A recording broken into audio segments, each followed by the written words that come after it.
É, pessoal, tá duro, né? Tá complicado. Tá bem complicado. Alguns vídeos atrás eu cheguei até a comentar com vocês o seguinte, olha, que de grão em grão a galinha enche o papo. O Santos tomou um pontinho. Mas tem hora que a galinha precisa dar uma bicada grande. Precisa dar uma bicada grande. E o Santos não tá conseguindo fazer isso. Não tá conseguindo fazer isso. O Santos jogou em casa contra o Vitória e contra o Fortaleza. Dois times na zona do rebaixamento. Em 6 pontos disputados, o Santos só fez um. O Santos só fez um ponto em 6 pontos disputados. Se ele tivesse feito o dever de casa, qual é o dever de casa? Vencer essas duas equipes fracas. O Santos, nesse momento, ele teria, na classificação, ao invés dos seus 33 pontos, ele estaria com 38 pontos. 38 pontos na 12ª colocação. Distante da zona do rebaixamento, 10 pontos. 10 pontos. Mas essa galinha santista não consegue dar aquela bicada na hora que tem que dar. Porque tem jogos que você não vai conseguir dar a bicadinha. O Santos tem 3 jogos agora pela frente, muito complicados. Palmeiras fora, Flamengo fora, Palmeiras em casa. A chance de não pontuar é gigantesca. Fazer 0 ponto nesses 3 jogos. Então, 2 jogos como esse, Vitória e Fortaleza, você teria que fazer 6 pontos. O Santos só fez 1. Nesse momento, o Santos tem 2 pontos a mais do que o Vitória. 2 pontos a mais do que o Vitória. Então, vamos supor que no próximo jogo contra o Palmeiras, no Allianz Parque, na quinta-feira, 9h30 da noite, aconteça um aborto da natureza e o Santos consiga empatar o jogo. Aí ele vai para 34. E aí o Vitória, ele ganha do Internacional em Salvador. Aí ele vai de 31 para 34 também. E aí ele iguala no número de vitórias do Santos. Porque o Santos nesse momento tem uma vitória a mais do que o Vitória. 8-7. Mas se o Vitória conseguir um triunfo diante do Internacional, ele vai a 8 vitórias. Se o Santos empatar com o Palmeiras, ele vai a 34 pontos e o Vitória chegaria aos mesmos 34 pontos. E empatariam no mesmo número de vitórias. E o Santos já perderia essa vantagem. Ficaria na frente do Vitória porque ele tem um saldo negativo de 12 gols. O Vitória tem um saldo negativo de 19. Pessoal, vamos falar muito sobre esse jogo. Mas antes eu queria pedir para vocês se inscreverem aqui no canal. Se inscreva no canal, dê um like, ative o sininho, porque tudo isso é muito importante para vocês fazerem esse canal continuar crescendo no YouTube, bem como vocês hyparem esse vídeo. Porque aí o algoritmo do YouTube entende que o canal é relevante e começa a distribuir para mais gente. Entendeu? Então, gente, eu conto com vocês. Eu conto com vocês para isso daí. Ainda bem que o Vitória não aprontou para cima do Cruzeiro, né? Não, o Cruzeiro não é o Santos, né? Se fosse o Santos, talvez o Vitória tivesse vencido. Vitória perdeu por 3-1 para o Cruzeiro. E com esse resultado, repito, o Vitória fica, nesse momento, a 2 pontos do Santos. O Santos tem 33, o Vitória tem 31. Esse empate deixa o Fortaleza 5 pontos atrás do Santos. Ok. Agora, se o Santos vence, ele estaria a 7 pontos do Fortaleza. E estaria a 4 do Vitória. Mesmo que ele viesse a perder na quinta-feira do Palmeiras, que é o resultado mais possível, e o Vitória vença o Internacional em Salvador, o Santos manteria 1 ponto na frente. Manteria 1 ponto. E se empata, ficaria com 2. E um jogo a menos dessa trinca de partidas super difíceis. Super difíceis. Então, gente, aquilo que eu falei para vocês. De grão em grão, a galinha enche o papo. Mas tem hora que a galinha precisa dar uma bicada grande. E o Santos está conseguindo fazer isso. Gente, vamos falar da Golcase, que é parceira desse canal? Golcase, tá bom? Olha, gente, é o seguinte, a Golcase, ela está com promoções neste mês que duram apenas 24 horas. Então, por exemplo, hoje a garrafa Fresh preta e branca está saindo por menos de R$130. E as lancheiras estão saindo por menos de R$80. Vocês estão vendo aí, entendeu? Lembrando que essas ofertas valem hoje até 23 horas e 59 minutos. A hora que bater meia-noite já não vale mais. Então fiquem atentos na GoCase, porque vai ter muita promoção nesse mês desse tipo. Relâmpago. Alerta de piscou. Piscou, perdeu. Tá bom? Outra coisa, gente, não se esquecem, para comprar, você vai no site gocase.com.br/Santos. Ou então barra o time que você torce. Ou então barra nada, se você quiser ver alguma coisa que te interessa, queira dar para alguém de presente que não gosta de futebol, mas tem muita coisa bonita da GoCase para você presentear quem você gosta, tá bom? Gente, então é o seguinte, foi um primeiro tempo pavoroso do Santos, pavoroso, e uma das piores partidas do Lampelles com a camisa do Santos, desde que ele colocou pela primeira vez. Falhou no gol do Fortaleza, falhou em várias outras jogadas durante a partida, um jogador bastante inseguro, que tomou o terceiro cartão amarelo e não vai jogar contra o Palmeiras. Ah, que bom? Não. Porque quem que é o reserva dele? O Alex Duarte. Imagina Alex Duarte, Adonis Fria, enfrentando Vitor Roque, Flaco, Alan, Sousa. Meu Deus do céu. Olha, gente, sinceramente, eu tenho medo do Santos tomar uma goleada sonora pro Palmeiras quinta-feira no Allianz. Tipo 6-0, 7, porque a diferença de time é muito grande. E o Santos não tem uma boa equipe. Outra coisa que eu queria falar também para vocês é o seguinte, eu adoro o Vojvoda. Achei que o Santos foi certo e tem que manter o Vojvoda no Santos, independente do que vai acontecer. Se vai cair, se vai ficar, tem que ficar. Mas, gente, é o seguinte, uma semana de trabalho para mostrar um primeiro tempo daquele, tem dó. Tenha essa paciência. É muito pouco. Ah, é claro que quem entra no campo é o jogador, mas o Santos foi mal escalado. Gente, se o Vitor Hugo é jogador de bola, eu sou médico cirurgião. Eu sou astronauta. Gente, não justifica esse cara jogar no Santos, gente. É um absurdo a falta de qualidade desse jogador. E o Vojvoda não só o coloca, como o coloca como titular.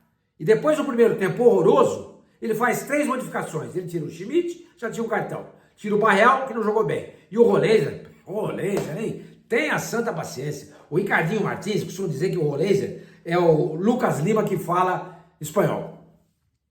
Olha, o gol que ele perdeu, acho que tinha 3 ou 4 minutos de jogo. Se ele faz aquele gol, gente, aquilo que eu falo, para um time cuja bola queima no pé, que está vivendo uma pressão gigantesca, você sair na frente é muito importante. Muito importante. Pô, se faz o gol naquela jogada que o Zé Rafael fez do lado esquerdo, cruzou, ele furou na cara do gol. Tenha santa paciência, pô. Um jogador de 12 milhões de euros. Tenha dó. Ah, tenha santa paciência. Se faz o gol, 1-0, pô, já muda tudo. Vem a confiança. Foi o que aconteceu contra o Corinthians. Fez 1-0 com o Zé Rafael logo de cara. Ganhou o jogo por 3-1. Agora, ter uma chance dessa não pode perder. Não pode desperdiçar. O primeiro tempo do Santos foi patético. Patético.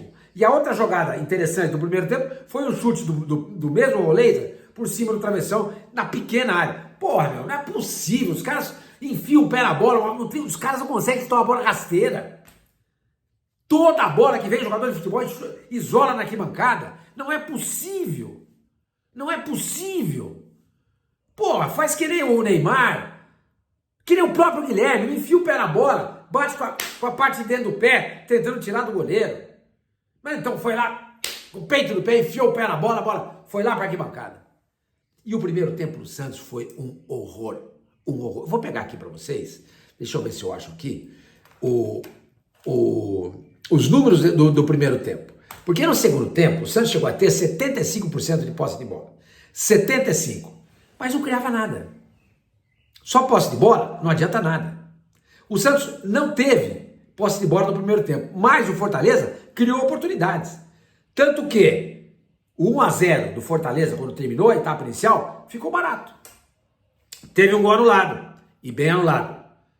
Houve 2 irregularidades no lance. Primeiro, o impedimento foi marcado de cara. Segundo, a bola bateu na mão do Breno Lopes e teria que ser anulado o gol de qualquer maneira. Mas o Santos teve no primeiro tempo, olha, marca aqui 66% de posse de bola. Eu não sei se o Santos teve tudo isso não, viu? Sinceramente eu não sei. No primeiro tempo, tá? No segundo tempo, o Santos chegou a 70%, mas o Santos teve muito mais volume no segundo tempo, mas não ganhou nada. Melhorou com a entrada do Tiquinho, não por causa do Tiquinho. O Tiquinho é um horror, gente. O Santos vendeu o Jair por 9 milhões de euros. Pegou o Tiquinho por 3. E o Santos contratou 2 zagueiros, o Adonis Frias e o Alex Duarte, por 8 milhões de dólares. Quer dizer, a venda do Jair, na verdade, foi 1 milhão de dólares. Porque o Santos pegou esse dinheiro que ele vendeu o Jair e contratou 2 jogadores que ninguém conhecia e que são ruins. Ah, Sormani, mas o Adonis Frias fez o gol de empate. Fez. Foi um gol cá entre nós, hein? Cagado. A bola desvia no Bruno Pacheco e mata o goleiro Breno. E aí sai o gol de empate do Santos. Mas vale. Mas vale. Não interessa que a bola entrou. E foi a primeira assistência do Neymar no campeonato. Por quê? Porque o Daronco, o árbitro da partida, acabou dando o gol pro Adonis Frias. Então, ele recebe do Neymar, domina, chuta e faz o gol, assistência do Neymar. E por falar em arbitragem, eu queria lembrar que o Caio Max Ribeiro, foi o árbitro do VAR, ele foi bem naquela anotação lá do impedimento. Mas também não tinha como errar, né? Também não tinha como errar. Mas pelo menos ele não aprontou. Pelo menos ele não aprontou. Isso foi muito importante, isso foi muito bom. Entendeu? É uma pena que, inclusive, quando o Vojvoda, ele tira o Lautaro do jogo, na verdade, naquele momento, ele teria que ter tirado o Tiquinho. Só que técnico nenhum do mundo faz aquilo. Porque ele colocou o Tiquinho no intervalo do jogo. Colocou o Tiquinho no intervalo do jogo. Quando deu 20 minutos do segundo tempo, ele tirou o Lautaro para colocar o Guilherme. Ele tinha que ter tirado o Tiquinho. O Tiquinho estava, como sempre, né, se enrolando com a bola. O Lautaro, não sei se vocês viram o contra-ataque, se repararam no contra-ataque no segundo tempo, que o Breno Lopes chuta para fora. Quem está próximo dele para fazer a marcação e atrapalhar é o Lautaro, que sai feito um louco lá da frente para fazer a marcação. Pelo menos o cara corre. Nem isso o Tiquinho faz. Mas, de qualquer maneira, a entrada do Tiquinho foi interessante, porque os dois ficaram ali próximos, o Lautaro e o Tiquinho, e aquilo criou volume ali no meio da área do Vitória, do Fortaleza, e abriu um pouco de espaço pelas beiradas. E o Igor Vinícius fez o segundo tempo muito bom. Muito bom. Gostei demais. Acho que o Santos está resolvido nesse problema da lateral direita. Aparece o jogador com a melhor avaliação no SofaScore do Santos foi o Brazão, que fez uma ótima defesa no primeiro tempo, e aquela do Moisés, que ele entortou o Adonis Frias, ele está assim, ó. Ele entortou umas 4 vezes o Adonis Frias. E só não fez o gol porque o Brazão voltou a ser o Brazão. O Brazão está ganhando confiança. Isso é muito bom. Mas ele precisa tomar cuidado, ele é muito espalhafatoso, meio atrapalhado. Tem hora que ele pula na bola sem necessidade, mas enfim. Está melhorando, isso que importa. Ele teve a melhor avaliação segundo o SofaScore, com 7.8. Depois veio o Igor Vinícius com 7.4. Perdão, o Zé Rafael com 7.7. Então, Brazão, Zé Rafael e Igor Vinícius, os 3 melhores jogadores do Santos em campo. Eu concordo. Entendeu? Desastre, Luan Pérez. Entendeu? Desastre. O Roleiser, desastre. Foi a pior avaliação do time do Santos, segundo o SofaScore, 6.1. Ninguém foi tão mal quanto ele. Deixa eu ver aqui o Tiquinho. O Tiquinho talvez tenha sido. O Tiquinho tá 6.8. Não, o pior foi o Roleiser. Impressionante. Agora, o Neymar entrou. Isso que eu queria falar com vocês agora, a respeito do Neymar. O Neymar entrou no lugar do Vitor Hugo aos 12 minutos do segundo tempo. 12 minutos. Não, foi 12 não. Aos 22. 22 do segundo tempo, tá? 22. E sempre fica aquele temor da gente, né? Como é que vai ser? E esse temor não passou ainda, porque o jogo acabou, a gente não sabe como é que o Neymar vai reagir. Não sabe. Mas ele entrou, jogou, deu personalidade, mais do que isso, deu confiança pro time do Santos. Pegou a bola, chamou o jogo. Agora, a entrada dele diminuiu o volume de jogo com o Robinho Júnior. Como jogou bem, menino? Como jogou bem? Foi avaliado aqui o Robinho Júnior com 7.2. O Neymar com 7.5 pelo SofaScore. O Robinho com 7.2. Então, gente, não importa a idade do Robinho. Não importa o físico dele, ele não é mais franzino do que o pai era. Quando jogava no Santos, é só vocês pegarem os vídeos. O moleque sabe jogar, tem personalidade, bota pra jogar. Bota pra jogar. Ah, ele precisa ainda amadurecer na base, ele tem nada. É bom, bota pra jogar. Bota pra jogar. Até porque o Santos não pode se dar o luxo hoje de deixar um jogador com o potencial do Robinho no banco, porque ele não tem titulares. O Palmeiras, por exemplo, esse menino, o Alan, que jogou contra a LDU, jogou, pra mim foi o melhor jogador em campo, e pra mim, pelo que eu vi nessa pequena amostragem dele, é melhor do que o Estevão. Esse cara tem 21 anos. Então, deixa eu checar aqui se é isso mesmo, 21 anos. Acontece que o Palmeiras pôde amadurecer esse menino no banco. Por quê? Porque ele tinha o Estevão para jogar. Ele tinha o Estevão, exatamente. Tem 21 anos. Agora, o Santos não tem um Estevão. O Santos não tem um Alan. O Santos não tem um Vitor Roque. O Santos tem ali naquela posição Cavalheiro, Barreal. Então, quando ele precisa de alguém para dar volume ali, entre o Cavalheiro e o Robinho Júnior, eu coloco o Robinho Júnior. Até porque o Cavalheiro precisa de espaço para jogar. O Robinho não precisa. Ele sabe quebrar linhas com dribles curtos, em espaços reduzidos do campo. Mas enfim, a entrada do Neymar acaba tirando o volume do Robinho Júnior. Gente, ficou claro, esse menino não pode ficar de fora do time do Santos em alguns jogos. Por exemplo, contra o Palmeiras, eu acho que não deve jogar. Acho que não é jogo para ele. Não é jogo para ele. Mas um jogo contra o Sport na Vila é jogo para ele. Um jogo contra quem mais o Santos vai jogar na Vila? Não me lembro. Agora me foge quais são os jogos do Santos. Ele tem que jogar com o Cruzeiro na Vila. Tem que jogar. Tem que jogar. Mas o bom de tudo isso foi que o Neymar entrou e jogou bem. Bem, tanto que, repito, que foi bem avaliado. Tem a terceira melhor nota junto com o Igor Vinícius, segundo o SofaScore. Não. É a terceira melhor nota. Porque o Brasão tem 7.8, o Zé Rafael 7.7, Neymar 7.5 e aí o Igor Vinícius com 7.4. E volto a falar, Igor Vinícius, para mim, essa lateral tá resolvido o problema. Tá resolvido o problema. Eu tenho confiança nele. Agora, pelo amor de Deus, Vojvoda, pelo amor de Deus, esquece esse Vitor Hugo. Esquece esse cara. E o Tiquinho, quando for entrar, entra nos 10 últimos minutos, quando estiver alçando bola na área. Pelo menos, de repente, ele pode cabecear e fazer um gol. Não tem condição nenhuma de ele jogar num jogo que o Santos tem que propor o jogo. Pegar a bola, dominar, matar, fazer um passe. Ele se enrola todinho com a bola. Se enrola todinho com a bola. E outra coisa, hein? O Arão não pode ser banco desse time. Não pode. Não pode. Ele entrou e deu qualidade na saída de jogo do Santos. Fez ótimas inversões, muitas delas com o Igor Vinícius pelo lado direito. Entendeu? Então, gente, voltando ao assunto inicial. De grão em grão, a galinha enche o papo. Mas tem hora que você tem que dar uma bicada grande. Você não pode se contentar com um grãozinho de milho. Quando você tem lá um milharal à sua disposição. Vários grãozinhos de milho na sua frente. Vai lá e pá. 6 pontos o Santos disputou em casa contra Vitória e contra o Fortaleza. 6, era para ter conquistado os 6 pontos. Conseguiu só 1. Aonde ele vai recuperar isso? Aonde ele vai recuperar isso? Repito, o Santos tem agora Palmeiras fora, Flamengo fora, Palmeiras em casa. E um Mirassol em casa. Então como é que o Santos recupera isso? Tem que fazer aí uns 3 pontos nesses 3 jogos. Tem, sei lá, tentar empatar os 3. Ou vencer o Palmeiras em casa. Ué, não ganhou do Flamengo? Ganhou do Flamengo, pode ganhar do Palmeiras, por que não? O que eu acho? Eu acho muito difícil. Beira quase o impossível, mas é futebol. É futebol.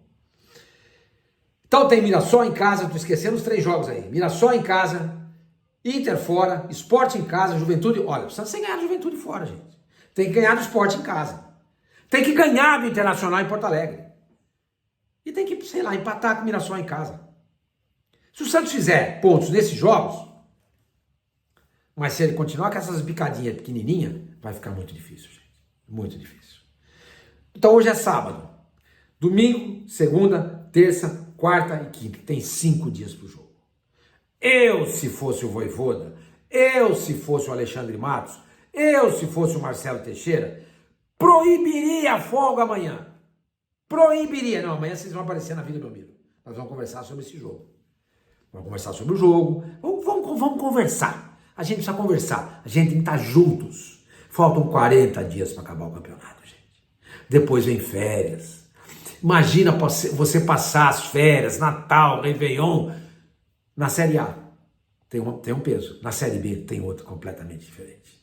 Então não custa nada. Folga amanhã, eu não daria. Começaria a treinar. Amanhã, papo, conversa. Segunda, terça e quarta. 3 dias de treinos intensos. Neymar não vai jogar. É lá no Plástico do Allianz Parque. Esse ele tá fora. Você encontrar um substituto pro Luan Pérez. Deve ser o Alex Duarte. Meu Deus. Aliás, gente, por falar nisso, vocês veem muita diferença do Zé Ivaldo pro Adonis Frias e pro Alex Duarte? Eu não vejo. O Zé Ivaldo, sua maneira, é completamente maluco. Ele é expulso. Foi expulso contra o Corinthians, foi expulso. Teve outro jogo, ele segurou um cara aí também que foi expulso, não lembro. Ele é meio maluco. Ele é meio maluco. Mas tecnicamente ele não é pior que esses caras. Não é pior que esses caras. Nossa, eu nunca pensei que fosse dizer um troço desse. Mas tô dizendo. O Santos deixa a gente maluco, né? O Santos deixa a gente maluco. Pessoal, é isso aí. Espero que vocês tenham curtido o vídeo. Pelo menos o Santos não estragou o nosso sábado. Ficou chato. Mas o empate veio, não perdeu. A derrota machuca demais o coração dele. Sangra demais. É um empate. Foi bom? Não, não foi. O resultado foi péssimo. Mas não foi uma derrota que seria uma tragédia. Até mais.